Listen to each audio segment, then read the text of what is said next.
Hello, my name is Jeffrey Belcher, and the purpose of this is to discuss professional dispositions of learners. Some of the dispositions that I feel that I possess that would make me a successful teacher. First and foremost, I have high expectations of myself.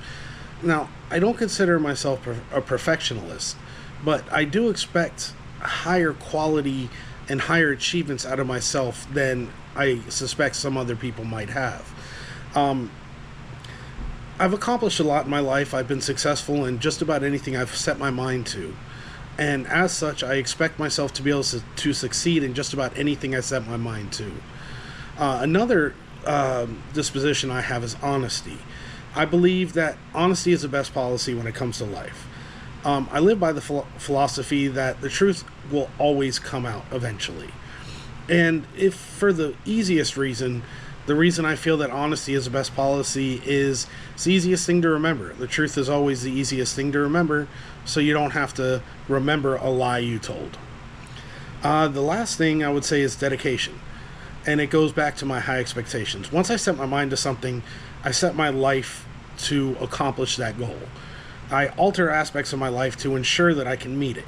I set the goal, I make the plan, and I do whatever I can to make sure that those goals are met. Some dispositions that I feel I need to work on before I become a first-time teacher, obviously, is all of them. I'm not a first-time teacher yet. I'm in the process of learning how to be a good teacher, so I obviously need to learn more about all of them and how to effectively utilize all of them. For example, respect for the diversity of others. I've worked with a lot of diversity throughout my life as a professional air traffic controller, and it's never been an issue between myself or anybody else. The issue that I need to improve upon is how to ensure that that diversity and that feeling and that understanding and respect of others gets sent on to my students so that it's an environment where everybody feels that same respect and understands the respect, and there's no other option than to respect each other and their differences in diversity. Compassion is another thing that I need to work on for sure. And it's not being compassionate, it is being to the point as a teacher where I will not allow my compassion to be manipulated against me and to be taken advantage of. I'm a compassionate person, I have children, I've learned how to use my ability of compassion to hopefully not let it be used against me, but I need to ensure that I gain the tools and understanding of how to be a better teacher using compassion without being taken advantage of. The last thing I would say is advocacy.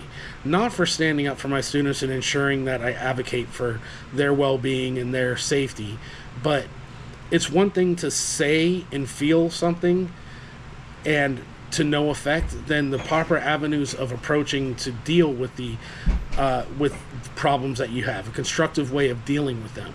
And that's definitely something that I need to learn on how to take a feeling and understanding and act on it rather than just feel it. Some qualities that I believe that professional educators should have is obviously professional conduct.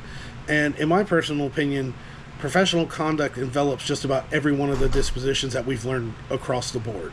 Acting in a professional manner, you're going to have to respect the diversity of others, and you can't respect the diversity of others without having compassion. You can't acting in a professional manner encompasses everything. You can't advocate for your student without being professional. You can't be dedicated to your profession without being professional. It's in the way you dress. As soon as your students and their parents meet you, the teacher needs to show this professionalist look. The way they look, the way they dress, the way they talk, the way they act. They should know that they're the teacher and that they are there to pass knowledge on to their students. And I feel that learning these different dispositions ensures that teachers have the foundation to establish themselves and to progress through their professional life and become the best teacher that they can.